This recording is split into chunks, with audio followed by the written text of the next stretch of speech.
Hello and welcome. My name is Isabelle Giroux. I am your health and mindset coach, and I am coming to you today because it is May 1st and we have a 12-month positivity challenge going on right now, and it is time for a new theme.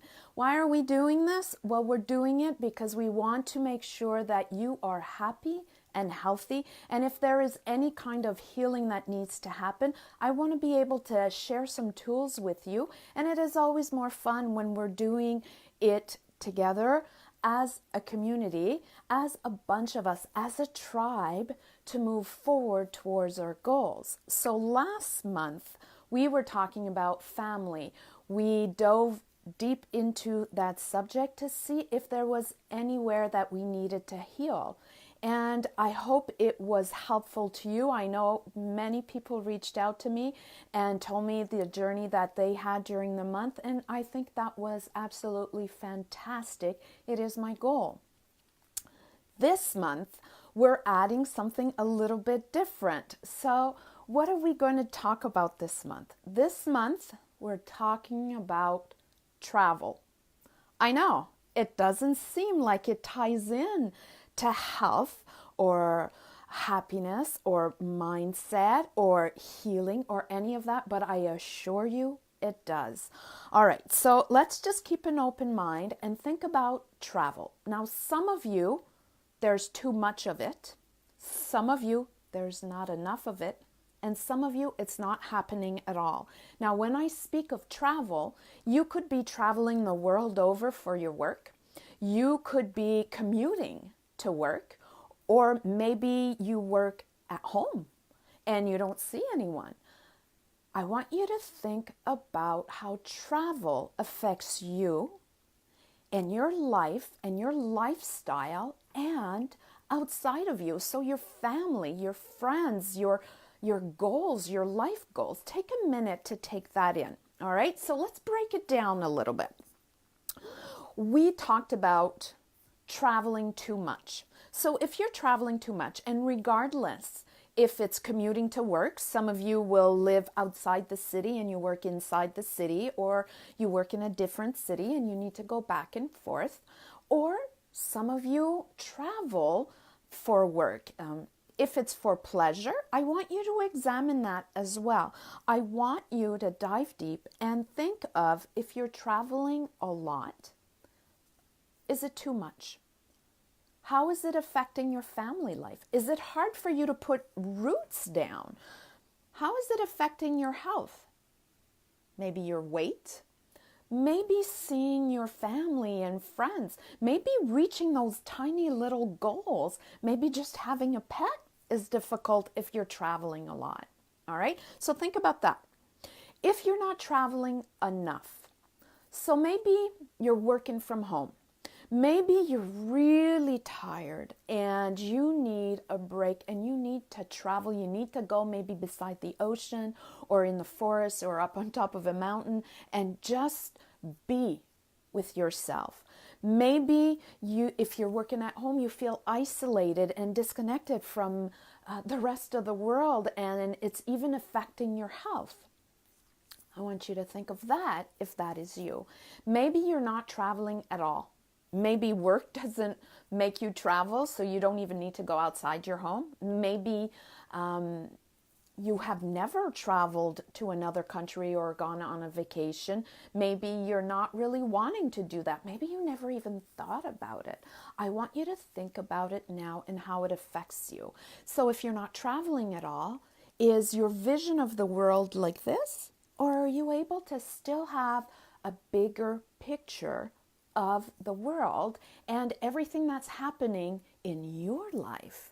Because when we keep to ourselves, when we stay in our own comfortable little bubble, we forget about the bigger picture. We forget about everything that's out there. We forget about the possibilities. So you have 3 levels, and hopefully I'm not leaving anyone out. Traveling too much, not enough, and not at all. So if you are totally happy with that, then you can just maybe really go into the gratitude aspect of it and really bring it in and feel it in your heart and your cells and your bones everywhere, how happy and fortunate you are to be traveling that perfect amount of time and distance. If, however, it is not you, go visit that area. Go visit that area and find out exactly how it feels for you. And I encourage you to journal about it or chat about it with someone. If you have no one, chat about it to me. Leave some comments. Reach out to me. I'd love to hear about it. Now, regardless where you are in one of those three categories, once you have identified if this is a pain for you, a little pain or a big pain, if it is not creating what you want in your life, if it's keeping you from reaching certain goals, I want you to start thinking of solutions. So for example, if you're traveling too much, well, define what too much is. If you're traveling, for example, every week, well, would too much be every 2 weeks or every 3 weeks? Maybe it's the distance that you're going. If you start asking the right questions, you're going to start getting some solutions that are going to bubble up, or maybe that will manifest themselves around you.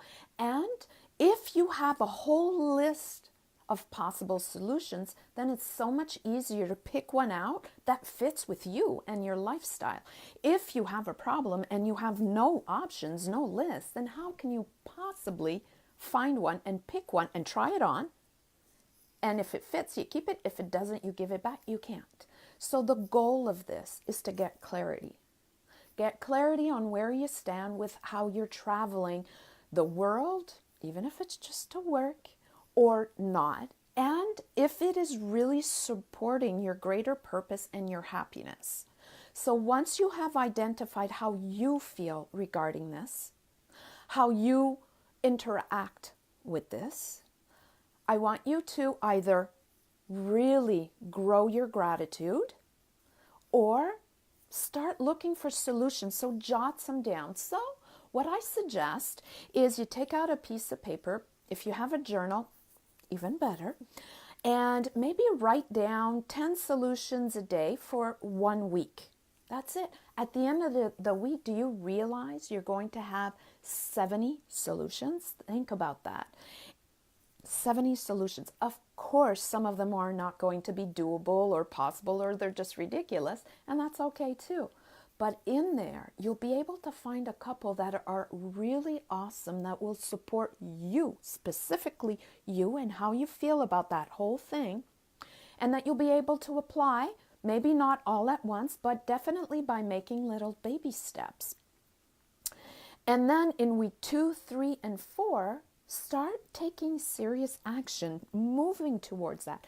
And again, if you're feeling full and satisfied and happy with how traveling, or lack of, is affecting you in your life, then I want you to, at first, you need to find out how it is for you. So that first week, you can work on that and find out how it is.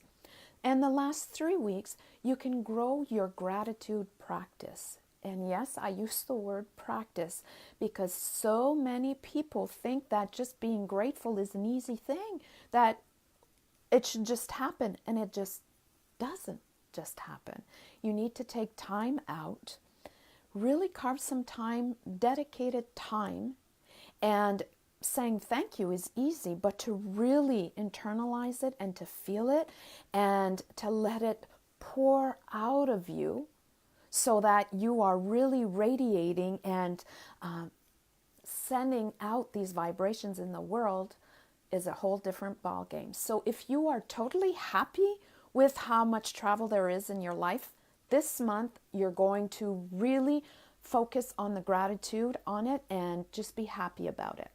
If you find some pain points in there and there's healing that needs to happen, I encourage you to dive deeper into why and to bring up solutions for each of the pain points. And once you feel comfortable with that solution, be grateful. Be grateful that you found it. Be grateful that you are awesome and that you took time to heal a little bit more, to heal another layer, and enjoy that part.